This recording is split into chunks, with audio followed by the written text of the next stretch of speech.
Good morning and welcome to Going to Work with Gena, which is an infomercial for STEM students. I am Dr. Gena Henderson and it is Python Wednesday, yes. And you know, we always begin Python Wednesday by telling you which oils we're diffusing. And today we are diffusing Grounded Mind.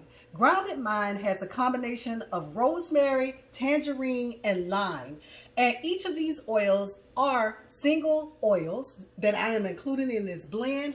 And it's called Grounded Mind because what we're getting ready to do this morning, we're getting ready to start our Python series for this semester, and it has a lot of mathematics in it. So I want everybody's mind to be grounded. So rosemary has that kind of stimulating kind of effect to it, whereas lime kind of is like that tonic diuretic with tangerine to reduce the shock of what we about ready to do. Okay, so like I said here, we're doing Grounded Mind, and I want to go right into what we're doing today. Okay, for Python Wednesday. What we're doing for Python Wednesday today is we are getting ready to discuss some of the core courses you would have had to have in order to do Calculus 1. So it's more or less like a review into Calculus 1. And then we're going to go over next week some theorems of calculus and all that kind of stuff. So we're easing our way into Calculus 2 because we're trying to figure out why is it so hard. All right, so one of the things you have to remember, there are 5 subjects that you have to remember. That's algebra, analytical geometry, there's functions, and interval notation and trigonometry. All right, so let's think about it. When it comes to algebra, you just got to get over it. You got to know PEMDAS, which is please excuse my dear Aunt Sally. That's parentheses, exponents. Oh, okay. So I spelled this is it's PEMDAS. It's an E. Exponents, multiplication, division, addition, then subtraction. Okay. All right. So here's one of these problems that could be so devastating because the first thing there would be a parentheses here too. So the first thing that you would need to do is you would need, even though you see this exponent out here, the first thing you're going to need to do is work all of this inside the parentheses, okay? And then you're going to use your multiplication rules when you're multiplying, when, you know, you're really adding, okay? So you got to do all of that, remember all of that. Then we're going to get into our analytical geometry, where we're actually dealing with the point and a slope.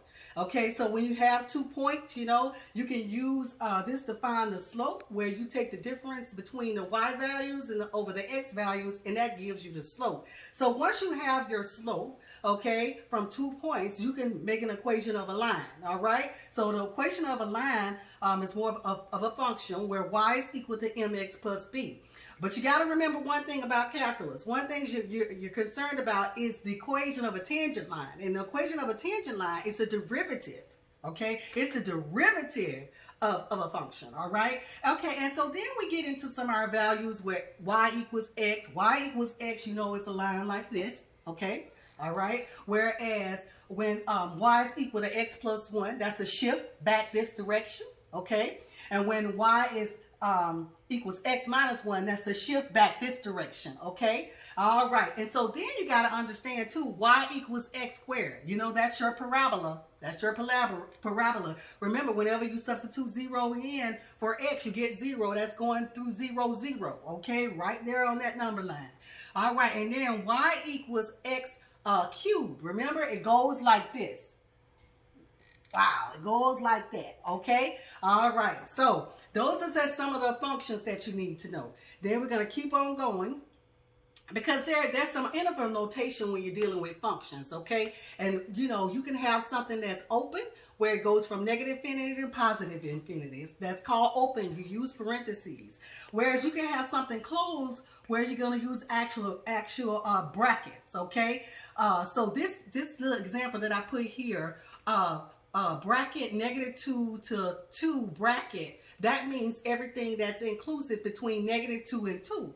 Well, that's not the same as this same expression over here where I've used parentheses, because when I use parentheses, that means that it's not including -2. okay? But it goes between -2 and 0. And then it's going to join it with the union of 0 to 2. But what it happens is the endpoint of everything is not included, all right? Whereas when you have brackets, it is. And then this is the domain and range, and that gets into our heavier functions that we'll see when we start doing some of our integration and stuff, okay?